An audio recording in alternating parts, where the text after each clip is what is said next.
Telangana express में दोबारा इस्तकबाल है। चलते हैं मजीद खबरों की जानिब। नेशनल कॉन्फ्रेंस के नायब सदर और साबिक वज़ीर आला उमर अब्दुल्ला का कहना है कि विलेज डिफेंस गार्ड्स को हथियार फराहम करने से मौजूदा मरकजी सरकार के वो दावे गलत साबित हो रहे हैं कि दफा 370 की तनसीख के बाद जम्मू कश्मीर में हालात ठीक होंगे।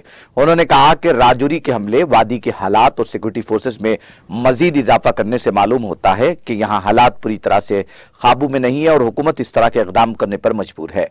साबिक वज़ीर आला ने इन बातों का इजहार मंगल के रोज जनूबी कश्मीर के जिला अनंतनाग में नामानिगारों के सवालों के जवाब देने के दौरान किया। उन्होंने बीडीसीज को हथियार फराहम करने के बारे में पूछे जाने पर कहा, मुझे लगता है कि यह हुकूमत कबूल कर रही है कि जो साल 2019 में मुल्क के साथ वादे किए गए वह अधूरे रह गए। उनका कहना था 5 अगस्त 2019 में मुल्क में कहा गया कि अगर जम्मू कश्मीर में बंदूक है तो उसकी वजह दफा 370 है और यह दफा जाते ही जम्मू कश्मीर में बंदूक का असर भी कम होगा। उमर अब्दुल्ला ने कहा कि लेकिन बात यह है कि जो हमले राजौरी में हुए, वादी के जो हालात हैं और जो सिक्योरिटी फोर्सेस की तादाद में इजाफा किया जा रहा है, तो मालूम होता है कि हालात पूरी तरह से काबू में नहीं है और हुकूमत ऐसे इकदाम करने पर मजबूर है।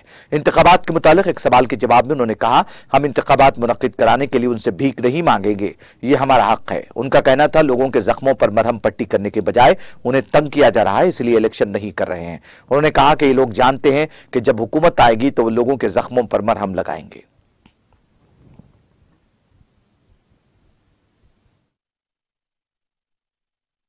ये तो मुझे लगता है गवर्नमेंट की तरफ से ये वो कबूल कर रहे हैं कि जो 2019 में बाकी मुल्क के साथ वादे हुए थे वो वादे अधूरे रह गए।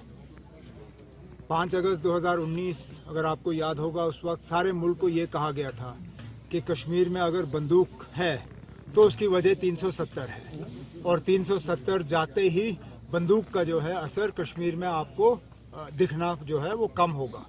लेकिन जाहिर सी बात है कि वो हकीकत नहीं है।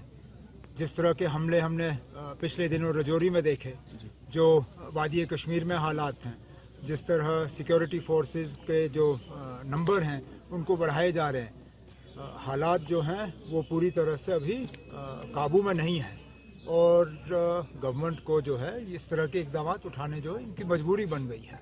जी, तो सर इलेक्शंस के हवाले से ऐसा नहीं लग रहा है कि इस साल भी इलेक्शंस होंगे? तो नहीं होंगे तो नहीं होंगे ना जी। हम भिखारी नहीं हैं, मैं बार बार ये कहता हूँ, हम लोग भिखारी, कश्मीरी भिखारी नहीं है। इलेक्शन हमारा हक है, लेकिन हम इस हक को हासिल करने के लिए इन लोगों से भीख नहीं मांगेंगे।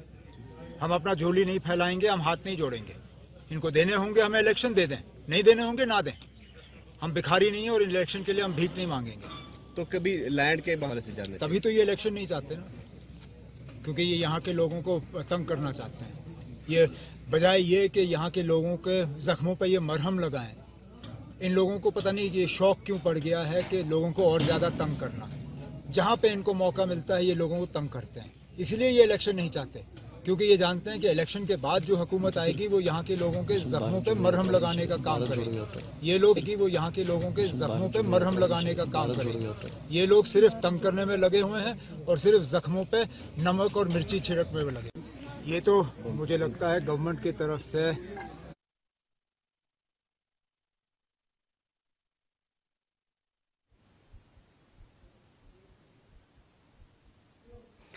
बॉलीवुड के किंग खान शाहरुख खान की आने वाली फिल्म पठान का ट्रेलर रिलीज कर दिया गया है। यशराज के बैनर तले बनने वाली सिद्धार्थ आनंद की हिदायतकारी में पठान में शाहरुख खान, दीपिका पादुकोण और जॉन अब्राहम का अहम किरदार है। फिल्म पठान का ट्रेलर रिलीज कर दिया गया है।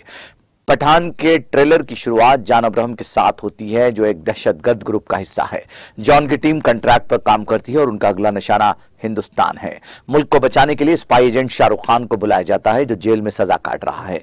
इस मिशन पर मुस्तैद पठान की मुलाकात अपने जैसे दूसरे स्पाई एजेंट दीपिका पादुकोण से होती है, जो मिशन के लिए पठान के साथ हाथ मिलाना चाहती है, लेकिन पठान को उसके साथ काम करने में कोई दिलचस्पी नहीं है। फिल्म पठान में शाहरुख खान, दीपिका पादुकोण और जान इब्राहिम के अलावा डिम्पल कपाड़िया और आशुतोष राणा का भी अहम किरदार है। यह फिल्म 25 जनवरी को हिंदी, तमिल और तेलुगु में रिलीज होगी।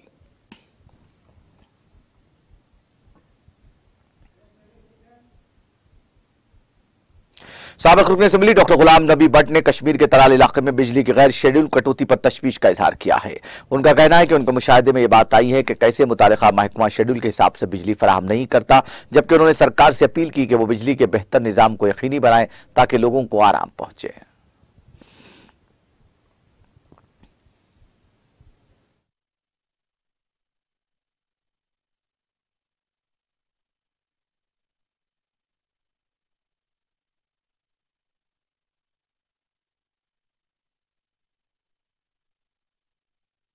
तो एक चीज़ है, त्राल जो है, त्राल तो बहुत पीछे है इकोनॉमिकली।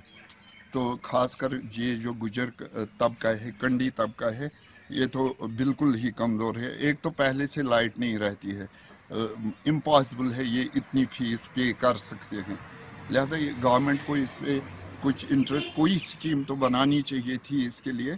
कम से कम इन गुजर तब जो ये डाउन ट्रॉडन है, पेरिफेरी में जो रहते हैं, इनको थोड़ा कम होना चाहिए था बिजली फीस। यही गुजारिश रहेगी। मैं खुद भी यहाँ था फ्राइडे सैटरडे नाइट को, बिल्कुल रात के 12 बजे भी लाइट गई, 2 बजे फिर वापस आ गई। अनशेड्यूल्ड कट्स हो रहे हैं त्राल में। त्राल के लोग बहुत सफ़र कर रहे हैं लाइट के लिए। मेरी एलजी एडमिनिस्ट्रेशन से ये गुजारिश होगी कि थोड़ा इसकी तरफ वो ध्यान दे दे। त्राल में ये जो प्रॉब्लम है, तो एक चीज़ है, त्राल जो है, त्राल तो बहुत पीछे है इकोनॉमिकली। तो खास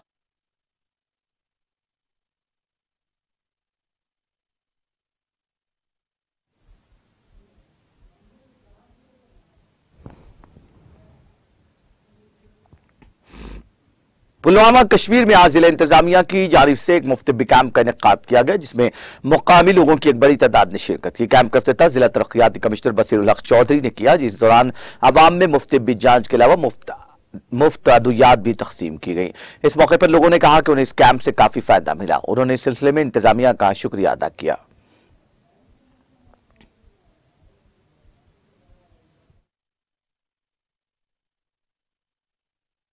शुक्रगुजार डीसी सोबस कि तम थो ये कैंप तुल ये फायदे। ये प्रेथ कह डॉक्टर सोब वनकन मौजूद। चल टिकट वो तुल सह फायदे पन तो गई अमिस डॉक्टर सोबस नश गई तमिस नश। तो दवा मुफ्त दिवान, प्रेथ कह चीज मुफ्त, टिकट मुफ्त, हर कह हिसाब बिल्कुल ठीक असल तमिस शुक्रगुजार। यहाँ हम डीसी साहब का बहुत बहुत शुक्रगुजार है। सीएमओ पुलवामा से बहुत बहुत शुक्रगुजार हूँ हम, क्योंकि इसने यहाँ ये मुहिम चलाई है, बहुत अच्छी है। यही है क्योंकि मतलब जितना भी मतलब पेशेंट है यहाँ आए हुए हैं, बहुत अच्छा है। यहाँ मेडिसिन फ्री में मिलता।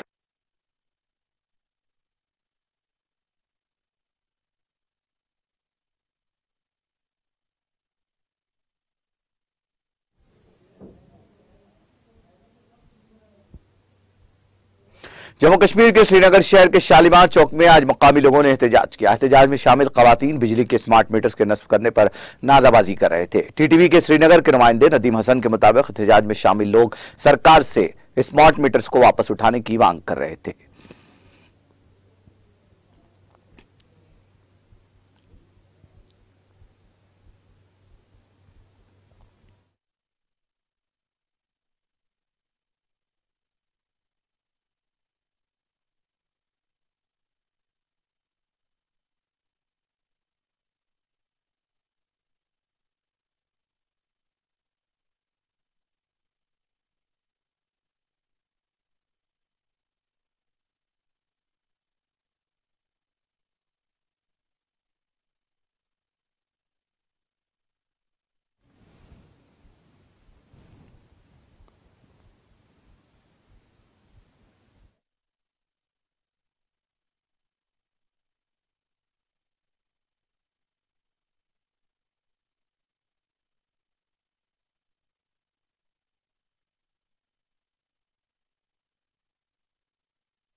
आखिर में सुर्खियां एक बार फिर।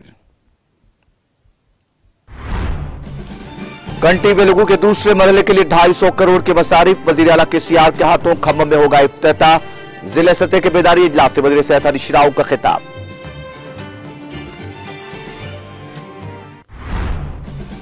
कंटी वेलुगु प्रोग्राम की कामयाबी के लिए मौसर इकदाम की उहदेदारों को हिदायत। जीएचएमसी में मुनक्किदा जिले सतह के जायजा इजलास से वुज़रा मोहम्मद महमूद अली और श्रीनिवास यादव का खिताब।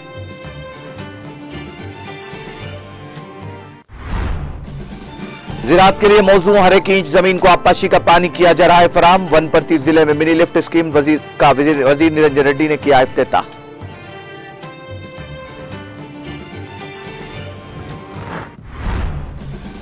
सोमेश कुमार के चीफ सेक्रेटरी की हैसियत से खिदमात का तबादला। रियासती हाईकोर्ट ने आंध्र प्रदेश के लिए खिदमात की मुंतकिली का दिया हुक्म।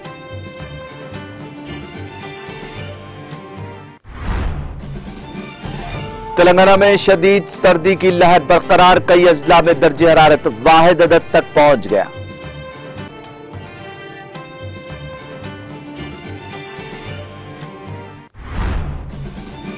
शदीद सर्दी से कांप उठा शुमाली हिंदुस्तान। शदीद कोहर ने गाड़ियों की रफ्तार रोकी। आम जिंदगी मफलूज।